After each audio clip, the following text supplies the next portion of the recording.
Mercy Gbadebobo Omalayo. Happy birthday to you, Abosede Oluwakemi. Many happy returns on your day, Omo Animashaun. Happy birthday to you, Abosede Oluwakemi. Many happy returns on your day, Omo Animashaun. Every 18th of September is your day, Oluwakemi. Glory be unto the Lord for giving you grace to see another year. Happy birthday to you, Abosede Oluwakemi. Happy birthday. Many happy returns on your day, Omo Animashaun. Nítorí màmá bí ẹ dáadáa, tuntun ra ẹbí lórúkọ rẹ̀ ṣe ń dá sí. Òun arántí ọjọ́ ìbí rẹ̀ tó bá ẹ láyé, tó tún bá ẹ láyé. Happy birthday to you, many happy returns on your day. Ọmọ Animashaun, I wish you long life and prosperity.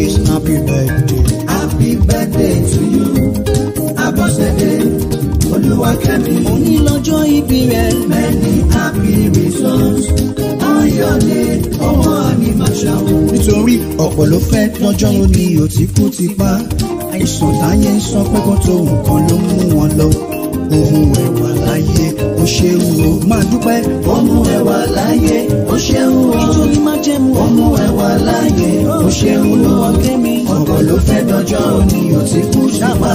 Àìsàn táyé sọ pé kó tó nǹkan ló mú wọn lọ. Ohun ẹ̀wà láyé ó ṣeun o. When you think of the goodness of Jesus and all He has done for you, your very soul shall shout, hallelujah. Just praise God for saving you. When you think of the goodness of Jesus and all He has done for you, your very soul shall shout, hallelujah. Praise God for saving you. Ọ̀pọ̀ ló fẹ́ dọ́jọ́ ni ò ti kú ti pa. Àìsàn táyé sọ pé kó tó nǹkan ló mú wọn lọ. Ohun ẹ̀wà láyé ó ṣeun o. Ohun ẹ̀wà láyé ó ṣeun o. Ohun ẹ̀wà láyé ó ṣeun o. Ọ̀pọ̀ ló fẹ́ dọ́jọ́ ni ò ti kú ti pa. Àìsàn táyé sọ pé kó tó nǹkan ló mú wọn lọ. Ohun ẹ̀wà láyé ó ṣeun o. Ọlọ́jọ́ ìbí ló sọ wípé ibi ẹ̀sìn mi dé, mọ̀ pé mo lè débẹ̀ o.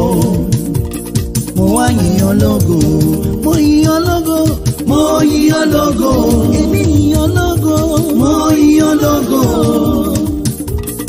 Ibi ẹ̀sìn mi dé, mọ̀ pé mo lè débẹ̀ o. Ọpẹ́ ló jẹ́ rẹ o. Mo yìnyín lógo. Let's go. Hooray. Yes, come on. I wish you happy birthday. It's your day, baby. Ooh, I wish you many happy, very many happy returns. Abosede. Hooray. Oluwakemi. I wish you happy birthday. Ọmọ Animashaun. Hooray. Very many happy returns. Emi baby. Hooray. I wish you happy birthday. Hooray. Very many happy returns. Hooray. I wish you happy birthday. Hooray. Very many happy returns. Abosede Oluwakemi Animashaun. Happy birthday.